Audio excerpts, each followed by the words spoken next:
Welcome to episode 13 of RT Matters, where candid conversations take place about what really matters most to respiratory therapists. I'm Patrick Dunne, your host, and I'm delighted to welcome you to this episode of RT Matters. And just let me remind you, all episodes of RT Matters are available through your podcast app of choice. Open access, no charge, no subscription fee, no membership. All right, now in this episode, we're going to discuss one of the highest professional honors in the respiratory care profession, that is becoming a fellow of the AARC, also known by those letters FAARC that you probably wonder when you see them after somebody's name. You've seen those letters. What does it stand for? What does that really mean? Is that something for me? Well, we're about to do a deep dive into this important recognition. Joining me on this episode are the co-chairs of the 2026 AARC Fellowship Committee. First off, Frank Salvatore is a registered respiratory therapist. He's systems director for sleep, wound care, and hyperbaric programs at New Vance Health in Danbury, Connecticut. And they are a regional provider of healthcare services in the New York Hudson Valley and Western Connecticut. I should also point out Frank is a past president of the AARC, and he was awarded fellowship in the AARC in 2002. Also joining me is the co-chair, along with Frank, of the Fellowship Committee, and that's Keith Siegel. Keith is also a registered respiratory therapist. He's also a certified pulmonary function technologist, and he works in Kennebec Pharmacy Home Care, which is a regional location of home care companies located throughout Maine. Keith is a past Speaker of the House of Delegates, and he currently serves as the parliamentarian. And he was also awarded for FAARC in 2019. Both of these gentlemen have served on numerous committees and continue to serve as officers of their respective charter affiliates. That would be Maine and Keith's domain, and Connecticut for Frank, the AARC, and other related professional associations. Welcome, both of you, to RT Matters. We're delighted to have you. Thank you, Patrick, for having us. All right. It's good to be here. All right. One of the features of RT Matters is to have our invited guests kind of just share with our listeners how they got into the respiratory care profession. Frank, let's start with you. Do you ever recall the first time you saw or heard of a respiratory therapist? Oh, my God. It's a story I tell all the time, and I'll try to tell the abbreviated version of it because everybody knows I like to talk. But, you know, I was at the University of Hartford in West Hartford, Connecticut. I, since being a little kid, was always going to be a doctor. And I went to school that first year. And, well, there were two people that weren't there at school with me to remind me to go to classes and to finish my work. And that was mom and dad. And believe it or not, my first semester, I ended up on academic probation. And I knew right away, hey, you ain't going to become a doctor. So I was trying to figure out how to tell my mom I was on academic probation, because that was about the time when it switched from mom and dad getting the grades to FERPA and all that stuff where it goes to the student first. So I was walking around one of the buildings and I sat down on a table, and across from me was a billboard that talked about respiratory therapy. And I looked at it and said, I like breathing. I have asthma. I marched myself downstairs to Peter Kennedy, the director of the program, spoke to him, and immediately knew I was going to become a respiratory therapist. Wow. And from that day forward, I have two things. One, you don't have to be an A+ student to find your future. I reasonable that. And my future profession owes me nothing. It found me. Yeah. I found it. And it has served me well in my 30, almost 40 years in the profession. So that's how I got into respiratory therapy. Yes, you were an early bird then, so you came into the profession with your bachelor's degree as an entry level. Oh, fantastic. Well, later, after you started clinical practice and you got your registry, you decided to continue your formal education now that you were no longer on probation, and you decided to get your MBA. What kind of motivated you to continue this? You're working, you got a family, you're involved in your civic responsibilities, but yet you went on to graduate school. Why? Well, you know what? I really had a great time being a clinician, but I always wanted to be a person who helped the clinicians do what they needed to do. And I knew that I wanted to be an educator, and I got into education first, was thinking of actually going to get my Ed.D. But the program that I started working with, they decided that they wanted physical therapy numbers. And the physical therapy and nursing numbers are like 300 students, and respiratory therapy is not 300 students. So then I had to rethink, and I knew I loved management too. So when I was in management, I realized, you know what, you're going to move further in management and be able to serve people. You had to have business fundamentals. So I went on and got my master's of business in administration, and actually got it just before I really started the tracking into the AARC and moving towards the presidency. It seems to me what instinctively you learned was that if I want to aspire to those positions, I need to take preparation now rather than wait until the opportunity comes. And that's a real important message, because the one thing we never get back is time. Once it's wasted, it's gone. Keith, let's talk to you now. When was the first time you encountered a respiratory therapist? Well, it's interesting. Like Frank, ever since I can remember, I wanted to be a doctor. And when I was a sophomore in high school, I went to my guidance counselor and told him I wanted to be a doctor. And he sat back in his chair and said, Keith. He said, I highly recommend you pursue a vocation that's academically less stimulating. His exact words, which, I was 16 and, impressionable. And I thought, you mean I'm not smart enough to be a doctor? And what it really meant was, like Frank, in college and high school, I wasn't applying myself. And so I kind of stopped talking about being a doctor, but I was born with severe respiratory issues that have been a lifelong gift, so to speak. And so I wanted to work in healthcare. I wanted to work with people with breathing disorders. My mom was an RN, but at the time, back in the 70s, there were no respiratory therapy programs around me that I knew of. So I was watching an after-school special one day, and people who are old like me will remember during after-school specials, sometimes the U.S. government would come on with these advertisements telling you can write to this address in Pueblo, Colorado, and they had like brochures on everything in the days before the internet. And one day they happened to mention that these magic words, inhalation therapy. And I'm like, I don't know what that is, but that's what I want to do. And so then I asked my mom to find out about it. And so my mom, as an RN, she went and talked to the elderly RN, who was the director of the cardiopulmonary department, which is made up of RNs, LPNs, and OJTs. Sure. And asked her what it was. And one thing led to another. They arranged for me to come and job shadow. That RN director found out where the schools were in Maine, and kind of fun, the OJT that I job shadowed with when I was in high school, I ended up becoming her boss. And she was delighted about that. Right. Well, now, when you got your entry into practice and you got your respiratory credentials, your RRT, and you also got your certified pulmonary function technologist credential from the NBRC, but you, like Frank, also decided to continue your education and go to graduate school. How you made that decision at the right time, because obviously, like Frank, down the road, you want to do it, but if you don't have the required expectation, you're going to get that door slammed. How did you decide at a young age to go on to graduate school? Well, I actually didn't. I actually did it at an old age, late in my career. I was a kind of a late bloomer. And honestly, Frank was one of my inspirations. We met over 20 years ago in the House of Delegates, and Frank was always kind of, pushing me beyond what I believed I was capable of. But I was an RT director. I come from a rural town in a small rural state, and I was just kind of promoted into the directorship of my community hospital. And I was very comfortable there. But as the years went by and healthcare became more complex, I was realizing I just couldn't talk to administration. I couldn't talk their language. And when they were making cuts, when they were, doing all these things, I was so frustrated that I could only argue emotionally, and that doesn't work with a lot of C-suiters. Yeah, there's no question you need to be able to speak the language, whether it's in administration or, in my case, I went into teaching, and I had to go to graduate school to learn all the elements about academic preparation.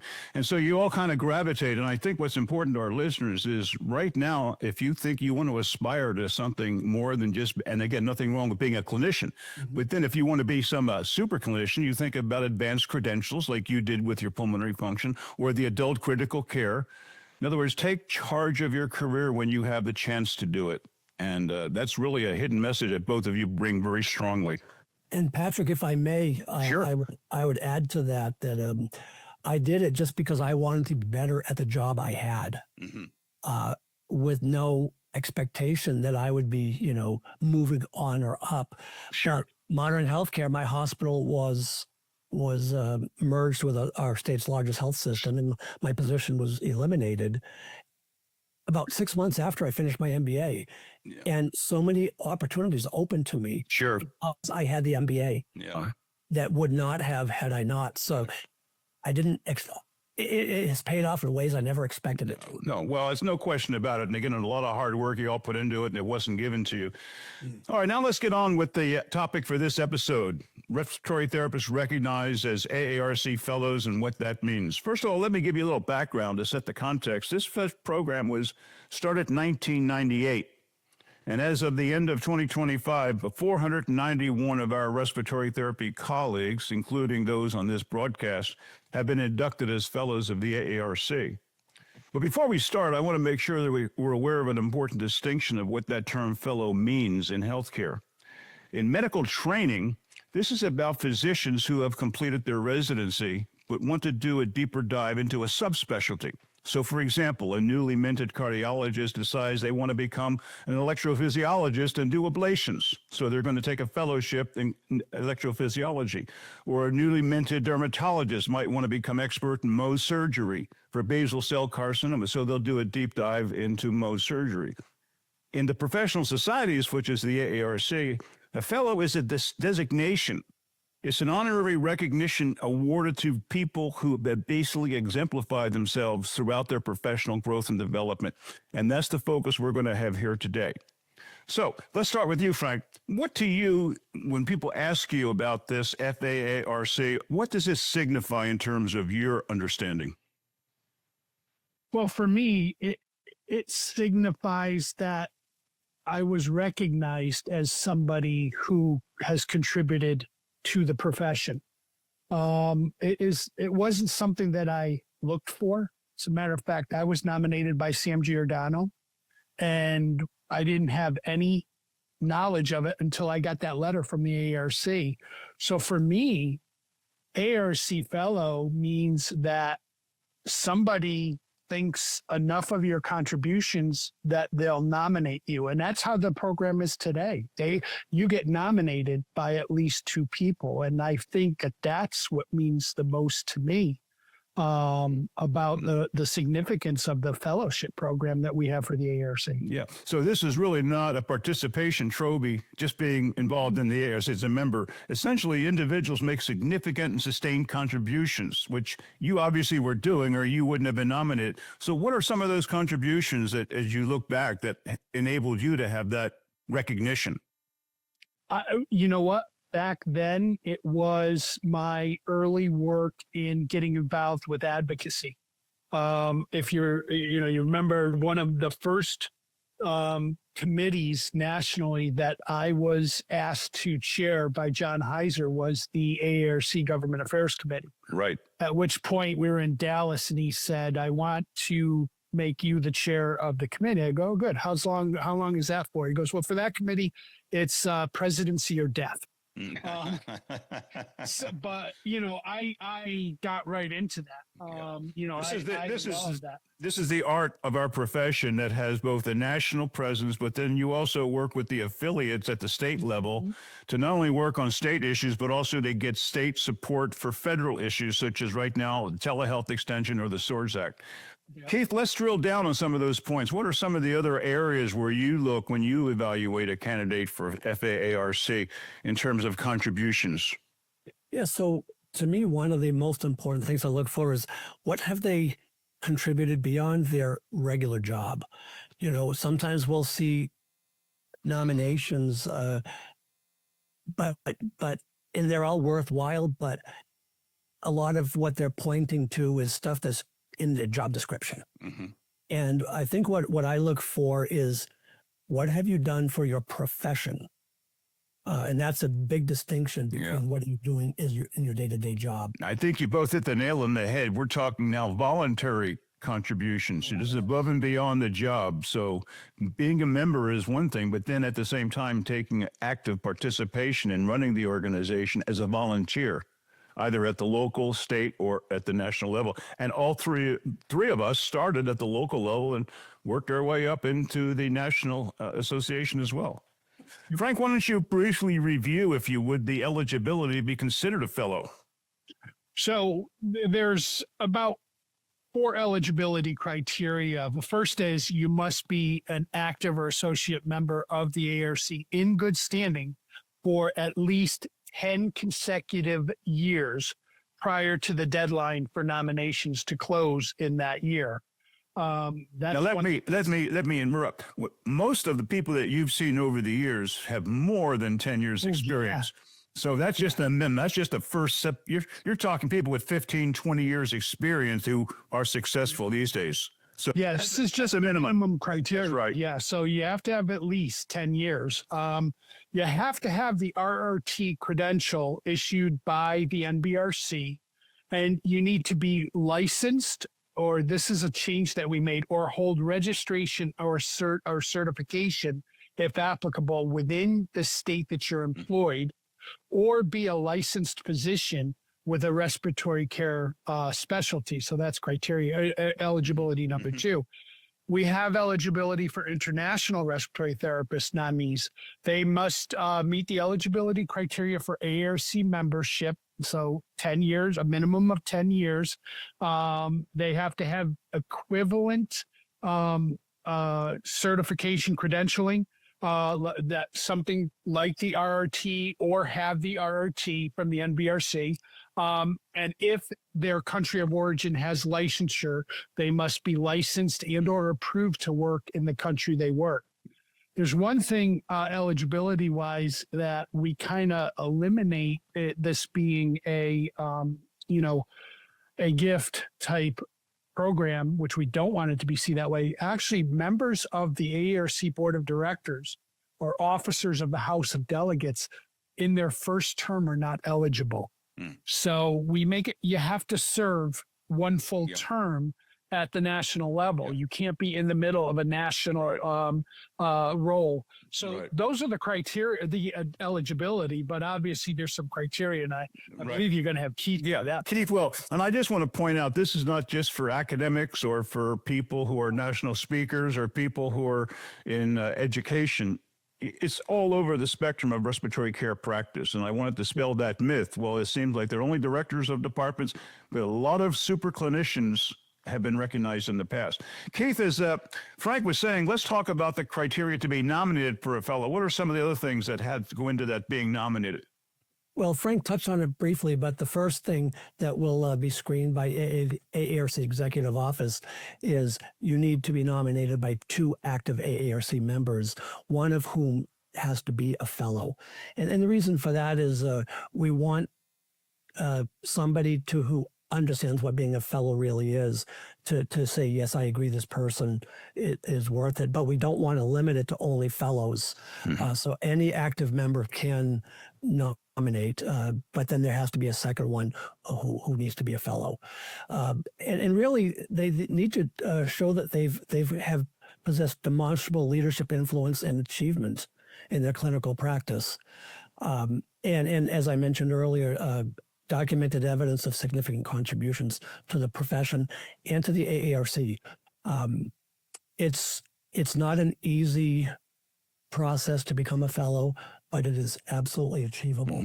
Let me ask you a question that comes up often. Can you self-nominate? Can someone self-nominate themselves for the fellow designation? We actually had to deal with that for the first time last year. And because the policy is silent on self-nomination, we made the recommendation at that time was person could self-nominate, but still had to have two recommendations following the policy, meaning one being an AARC fellow and another member of the AARC doing a recommendation. So we did allow that for the first time a couple of years ago. And Keith, I try to remember, did we have one again this year? I don't remember. Actually, this year we had somebody nominated who is not a respiratory therapist, but they are an AARC member with an RPFT credential, and they work as an RPFT. And decide about that. And one of the points that I raised when I was back involved with the fellowship selection committee was not to let the person who you're nominating really know you're doing it. And I felt several reasons for that. Number one, you don't want to have any embarrassment if it didn't happen. So I also recommend that if you are going to nominate somebody, you do it surreptitiously. You don't let them know. And if they're not successfully inducted for whatever reason, they don't get the letter rejecting them, so there's no professional embarrassment, but the person that nominated them does get informed that they were not selected. So that's something to think about when you are not. It reminds me of a thing I heard one time. I know I'm going to age myself. You guys are probably with me. The Traveling Wilburys. It was a super group. George Harrison and Bob Dylan and Roy Orbison. And the word was, well, I want to join. No, you're invited to become a traveling Willoughby. And that's the way it is with the FAARC. You don't volunteer. You are invited and nominated. All right, I'm going to have to Google that. Oh, stop it, Frank. All right. Categories for nominee consideration. Let's take a look at this. Frank, one of the 5 categories used to determine that you would go through for your checklist is contributions of service to the AARC or the chartered affiliate or, as you mentioned now, the international affiliate. Can you elaborate? What does basically that mean? So this is a rubric that, and what our listeners need to know is I had the privilege of having Patrick be my mentor on this committee. And then I took over for him. And one of the things that I learned from him is that we could always make it stronger, make it better. And what happened during my term as chair is we created a rubric in these 5 points. Mm-hmm. And the first 2 actually, and I'll talk about the first one about service to the AARC chartered affiliates or international affiliates. But the 1 and 2, you have to get at least 1 point in one of those in order to go on. If you don't have service to AARC, the charter affiliates or international affiliates, you have one more chance, and that's leadership in respiratory care. If you don't get any points there, we don't go past go on the monopoly board here. So, but service to the AARC chartered affiliates and international affiliates, this is a volunteer organization. This is where we show an advanced level of professionalism to the profession by getting involved at minimum on the state level. But if you're lucky enough to catch the bug, like Keith and Patrick and I, you go on to the national level through the AARC. Well, the international affiliate has the same thing. So committees and activities of the AARC or the chartered affiliates are the minimum. But you could also be an officer of any one of those. I was the president of the Connecticut Society for Respiratory Care and then moved up into delegate, and that's where I linked into AARC. I think many of the fellows that if you look back at the 491, they all started at the local level and then migrated on up, as you mentioned. And I also point out, this is not a one and done. What we're looking for is a continued legacy of involvement, not just serving 1 year or 2 years and then dying off. So it's an ongoing process for professional development. Very important. Yep. As Frank identified, he said the second category relates to leadership. Give us a few examples, if you would. Well, as I alluded to earlier, this is the area, even though we have a rubric, this is the area where a little bit of subjectivity will often come in. And with the committee members, each one, their idea of what constitutes leadership. As I mentioned, I think leadership within your department is obviously very important, but that's not what gets you the fellow distinction. It's leadership beyond, and it doesn't mean you have to be a director. We have all worked with natural leaders within our departments, within our profession, people who don't strive for the title director, but are just there leading, taking the extra step. And it's the same outside of the job. there are those who volunteer and step up at the state level. As Frank mentioned, I kind of followed the same path as Frank. I was originally encouraged and by one of my bosses to go to an AARC national meeting because I was an AARC member, but I was not involved in anything. He said, you go to a national congress, it's going to change your life. And it literally did. Sure. I became so impressed that I volunteered or I was agreed to be nominated for the board for the Maine Society. But because I had not been involved in anything, I didn't win that election because I had no name recognition. So then I was nominated again and I won a board member at large position. And, before I knew it, I was the president of the Maine Society. And then like Frank, I was elected delegate. I assumed I would be doing a single 4-year term as delegate. And I kind of never looked back. Yes. One of the other ways too is for the clinician to actually join one of the AARC specialty sections. Absolutely. Where you can actually become very involved and here you share what you're doing at your facility. And I remember probably back when we both started, you didn't share information with your colleagues at the next hospital over because everybody was competing. Right. Today, we're all competing to try and improve value-based respiratory care. So there's a lot of sharing that goes on. And the AARC specialties, there's also AARC Connect, where people can actually go in and share ideas. And I'm amazed with how many inquiries come up about our clinical practice. And so many people come back and respond. And half of them are just involved clinicians. And that, to me, is showing some academic or professional clinical leadership. Absolutely. Patrick, for leadership, I want to read the sentence that I think people who nominate, if they really take this to heart, even a department director will qualify for leadership when you keep it in the context of this sentence. Leader in which the advancement of respiratory care and or pulmonary medicine improves the outcomes of the profession, the practice, patient care, or disease management. So there is really a lot of ways exactly. Department director, even bedside clinician where you could advance the profession in your own department and meet this criteria. So I think that's important. And that's one thing that, when we talk to nominators afterwards and say, what happened? Well, you cut and paste on 13 nominations, but you didn't answer the question.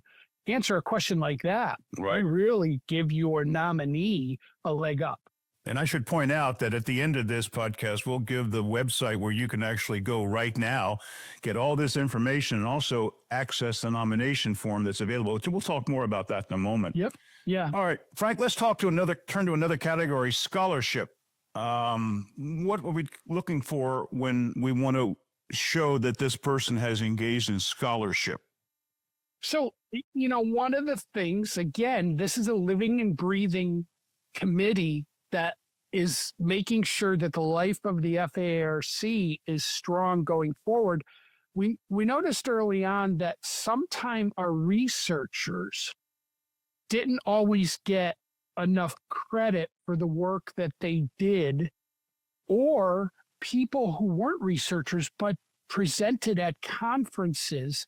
That is scholarship in respiratory care. That advances the profession. So here we actually look at researched and reviews published, peer-reviewed journals, textbook, book chapters, presentation at national or international scientific meetings, co-authorship of clinical practice guidelines, being a peer reviewer on a journal, or even a member of the editorial board of a peer-reviewed journal.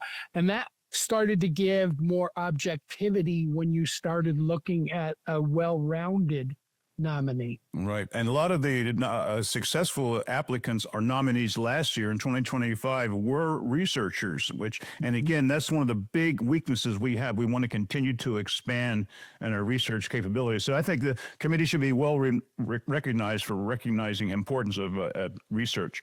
Keith, what about the fourth category, advancement of the profession? Why don't you share with us your insights as a reviewer and also as someone who is trying to encourage development of the profession? Sure. Really activities, volunteer activities, serving on state licensure boards, participating in workshops, by again, as Frank mentioned, authoring or co-authoring textbooks or book chapters, presenting, and it can be local. Frank mentioned national, international, but it can be, you could be doing a lot of talks. You could be doing talks for your local paramedics. You are helping to advance the care that those paramedics are giving. It can be at your state society. There's just so many different ways to advance the profession. But I will say, nearest and dearest to my heart, and again, probably because Frank has been my mentor for 2 decades, is advocacy. There's no better way to advance the profession than at the local, state, and national level. Get involved. The first time I ever even understood about advocacy was long before I got involved with AARC. I had a pediatric patient who had a rare, potentially fatal disease, and she needed a piece of medical equipment, and the state would not pay for it. The Medicare system or Medicaid system would not pay for it because they didn't really know what that disease was. And so I said, golden opportunity to help to educate the people that are making the decisions. Yes. Yep. But I actually saw that one of our 2 United States senators, who at the time happened to be the Senate Majority Leader of the United States Senate, was going to be in my area. And so I said to the mom, you and I are going, and we're going to find a way to talk to him. Sure. And that was a Friday afternoon. And so we were able to talk to him briefly. He pulled over one of his staffers and said, listen to what they're telling you and make it happen. Monday morning, while I was getting ready for work, that senator's office called me to tell me that this child is getting everything they need. Yeah. So a lot of the times the denial is because the information is not provided, or the people reviewing the information don't have a deep understanding in plain English. One of the other things that we have going on now nationwide with our profession is we need more RTs. A collaboration between our professional organizations. And one of those was a collaboration with HOSA. It used to stand for the Health Occupation Students of America. Now it's called the Future Health Professions, which is an organization that comes into high schools and puts on workshops to show what available professions are in healthcare. And the AARC now is partnering with HOSA. So here's another opportunity to get involved at the state level, working with the HOSA Foundation in the state and taking our message or recruitment into high schools. We need more Keiths, right? Yes. Keith may have put it and has it memorialized in his yearbook, but that's a rarity. That's right. So nobody comes out of high school saying, I want to be a respiratory therapist. Sorry, Keith. Yeah. But, that is definitely something. And you want something else local, statewide? How about the Respiratory Therapy Compact Act? That is something that's going around the country now. We need to have some sort of reciprocity, and Miriam will kill me if I use the wrong words, but I think I want to make it easy for people to understand. The Respiratory Therapy Compact Act makes it easier for respiratory therapists to go between state lines with all this licensure. So, this is something that we need 7 states to get into this before it could become active. And right now, I believe there's 5 or 6. So get involved on your state level, and there's advancing the profession. Yeah. Another opportunity would be through Better Breathers Bureau for our COPD patients. A lot of lung associations have CPAP workshops to help people understand how to use. And there's also for our little kids asthma camps, and that's close to my heart for obvious reasons because I think that's very nice. So there's great opportunities here that allow us to share our expertise, and as Frank pointed out, and Keith as well, to improve patient safety and patient care. And I think that's really important. There's another initiative that the AARC started called Emerging Leaders Initiative. Yes. And people sign up to be mentors, and it allows people who want to become leaders to apply, and it's going to be broadcast for 2026. But becoming a mentor is also another one of those outreaches in terms of advancing the profession. Absolutely. And I was honored to be one of the mentors in the first year, a couple of years ago. And what a wonderful program that is. And it's a great way for people who have so much to give. You don't have to, you don't have to be a board member on your state affiliate to make a difference. That's everyone's got so much to offer, so much experience. And that Emerging Leaders Program mentorship program is so valuable. One of the other elements that Frank mentioned, since we have an expanding international footprint, we have international fellows, which is another category where we invite people from other parts of the world to come and observe what we do in the U.S. 2 weeks prior to our convention. And then volunteers, therapists, offer to be a host city to allow the individuals to show them around where they're going to see what they want to see. And that's another opportunity that really improves the profession, because now people come here to watch what we do. They don't come here for us to tell them what they should do, because, as Frank mentioned, each country has a different set of standards in terms of licensure and hierarchy. But when they see what we do, they can go back to their respective country and then take what works best for them. And that has proved to be very successful, very successful. And I learned that early on, like when I was in the president's track and I got to work with the international committee and the fellows. You know, respiratory therapy in the United States is the gold standard that people take, and they don't reinvent the wheel. They steal the wheel and they make the wheel into what they need. And that's the beauty of our profession. You know, some things are going to be the same worldwide, but how you practice, that's where it could change a little bit and tweak. And then we go as, United States respiratory therapists, and we look at what they're doing in the rest of the world, and then we adapt here. So that's the beauty of this profession. Yeah. And it's a small profession. It's a close-knit profession, but this is a perfect example of how you can advance the profession, and it doesn't have to just be on the borders of your own country. All right, that's for sure. Frank, while we're on that subject, one last category, Category 5, awards, honors, and other professional recognition. So why don't you just give us a background what that means? You know, a lot of it is just to show the well-roundedness of the nominee and the recognition of that nominee by other entities. It could be respiratory awards. It could be, being recognized in your community for being a community service person. We just want to see that, your work towards service to others. We want to see how you've been recognized, and sometimes we get people that don't have anything there that have more than enough points up above, but it's just another way to see the well-roundedness of our nominees. So you would look, for example, at the American Respiratory Care Foundation Achievement Awards, and they have literary awards, and they have scholarships, and they have all kinds. So that's another opportunity, and some of those you can apply for. So even students right now can get support for their graduate studies. All right. Well, this is Patrick Dunne. You're listening to RT Matters. We're talking with Frank Salvatore and Keith Siegel about the FAARC, which has become a fellow of the AARC. Okay, Keith, let's go now and take a look at the nominating and the selection process. How are individuals nominated by their peers? You mentioned early on, or maybe Frank did, is two people. One must be an active member of both members of the AARC, and also one of them a fellow. But how does that actually happen? Where do you do all this work? So as you mentioned, Patrick, you can nominate people directly through the AARC website. There's a form. If you go to aarc.org/fellow, that will lead you right to where the nomination form is. And one thing they'll ask, and this can make it tricky to keep the nominee from knowing you're doing it, is we need, as part of the documentation, we need proof of current licensure and a current CV, as well as any additional supporting documentation.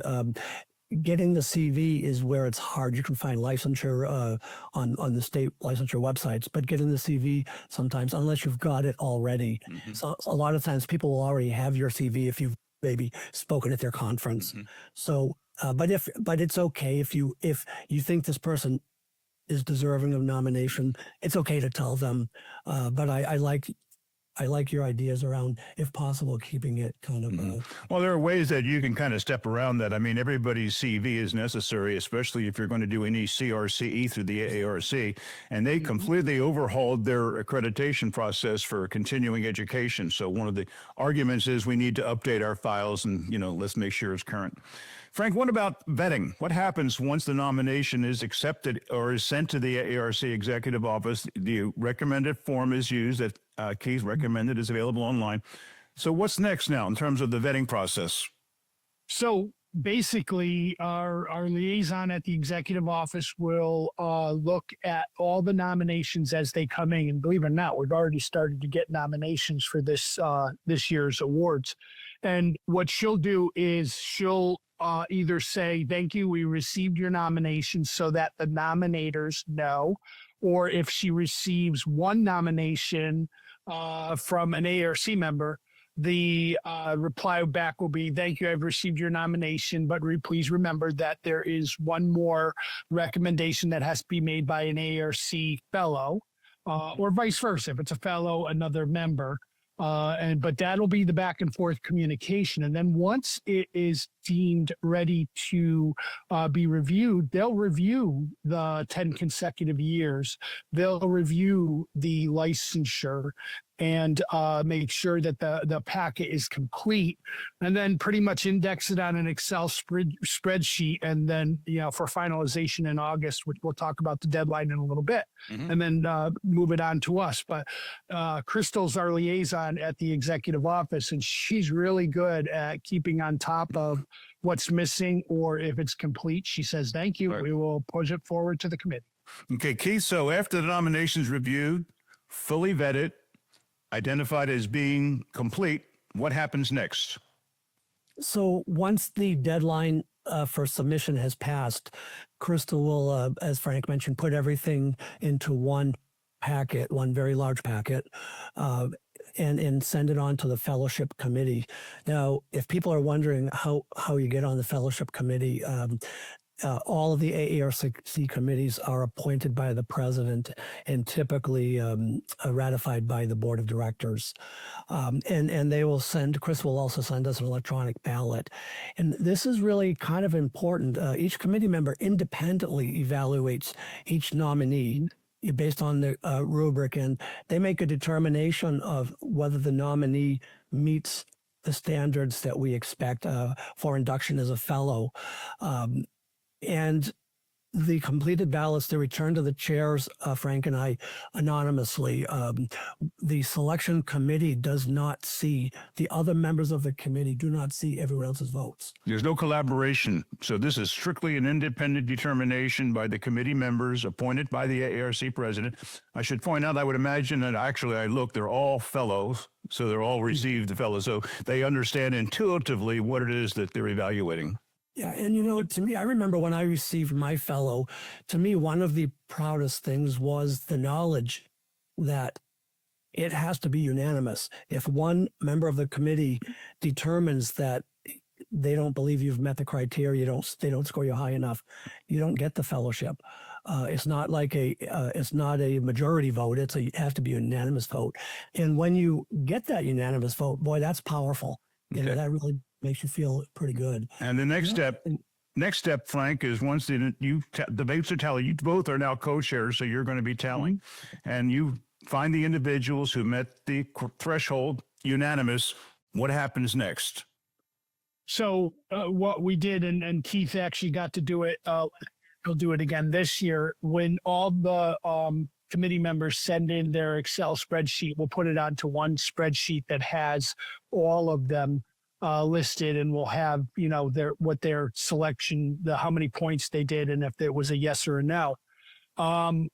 Automatically, there's green highlights for all the ones that made it through the first pass.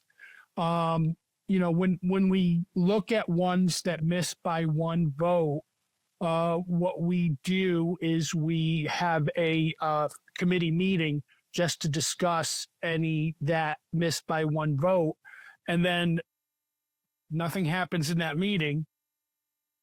We're asked, we asked the committee, we're going to sign off now. If you feel that your vote is made more fully now, knowing more information, send back the chair if you want to change your vote. If not, it's done. Got it. Right? So we don't arm twist. Hey, Keith missed it by you. You missed it. Sure. Didn't do it. I won't do that. And Keith's maintained that too. Where we have a common call where everybody knows who the individuals are that missed by one vote. We talk about what we thought about what was presented to us, and that's it. And then we go off the call and the person gets to make, because only the person knows who said no. Nobody else knows who said no. It's really nice because there's transparency here, but at the same time, there's no collaboration. So you've separated the two, which I think is a very, very fair. Now, how is a person notified who ultimately has made the successful transition from being a nominee to actually being someone to be inducted? So what happens is the chair then takes all of the names of the people who were successful and actually starts to create our board report. But there's a letter that goes to the AARC executive office and to the president that says, these are the fellow elects for, and this year will be 2026. When Crystal gets that, we have a moratorium as a committee that we don't congratulate anybody until they get a notice back from the chair that all nominees, both successful and those who weren't successful, were contacted. Now, the nominee who is successful gets contacted, but the nominee who was not successful, the nominator finds out. We don't go back. Yeah. We don't go back to the nominee who wasn't successful and say, "Hey, by the way, you didn't get it." Right. That's not fair. So we go back to the nominator, and a lot of times, and Keith will correct me if I'm wrong, those nominators will come to somebody on the committee and say, "What did I miss?" Mm-hmm. And we'll gladly tell them, sure, this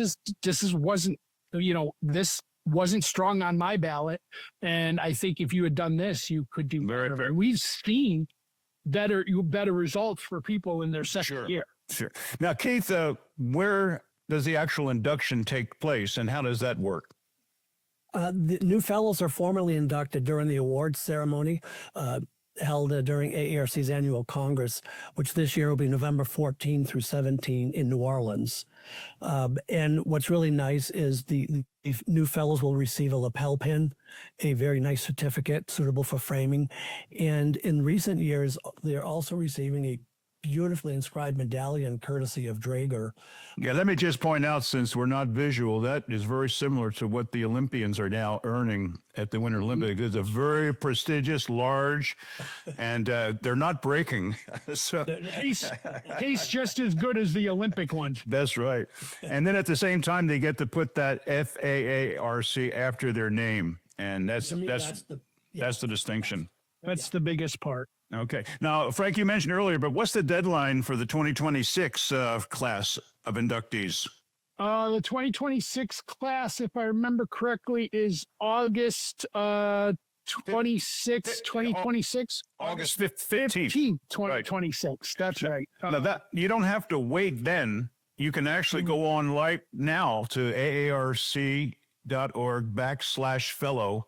And the nomination form is right there. You must use that nomination form because it triggers a lot of other aspects that you mentioned in terms of the spreadsheets and tracking and the rubric. And at the same time, it seems to me the sooner you put this all together, the better it is, because if you wait to the last minute and all of a sudden there's an oops, well, you didn't get the licensing, you're caught between a rock and a hard place. And like you said earlier, you're already getting nominations for 2026. Mm-hmm.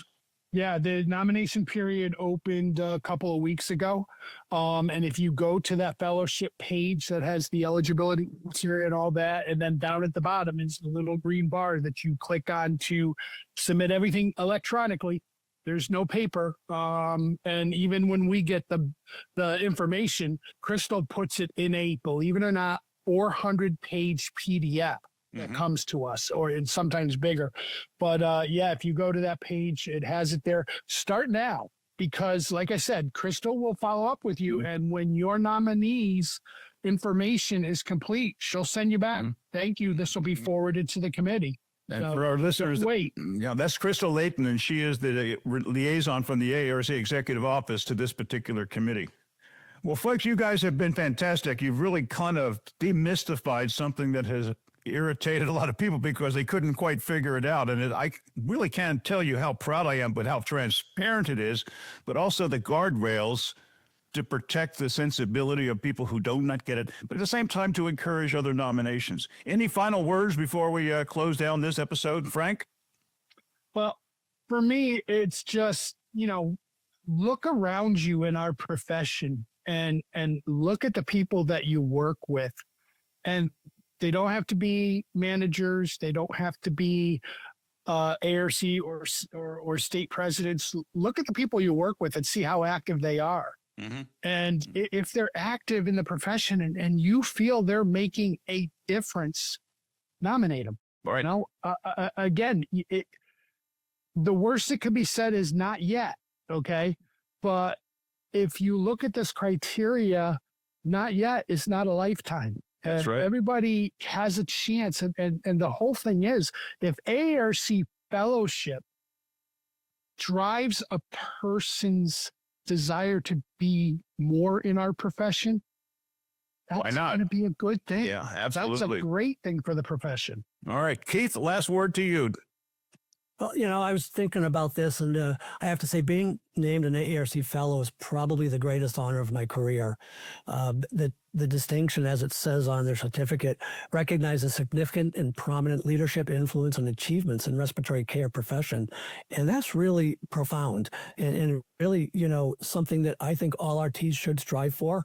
They shouldn't strive for it so they can have this distinction. Yeah. They should just strive for it because it's what's right for our profession and our patients. And I just want to say, you know, it's challenging to become a fellow. It's not supposed to be easy, but it is achievable. Right. And it's a goal that I think is worth striving for. Well, I want to thank both of you for taking time to share with us. Very insightful, meaningful. That's Frank Salvatore and Keith Siegel, co-chairs of the AARC's 2026 FAARC Selection Committee. Now, remember, listeners, we always want to hear from you. So why don't you tell us what you liked about this episode or others, what we can do better, because as we can do it, RT Matters is here for you. You can also request any additional information on this or any other podcast, and I'll be more than happy to give it to you. You can contact me at feedback at rtmatters.com. And let me give you the fellow email again. It's aarc.org/fellow. You'll get right to the section with the nomination. Everything we discussed today was available on that particular page.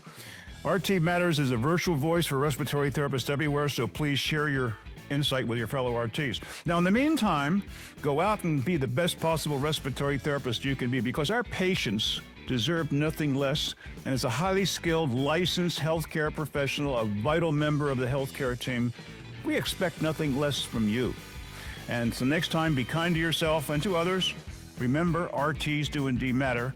So take care, be safe, and when all else fails, choose to be happy. We'll see you next time.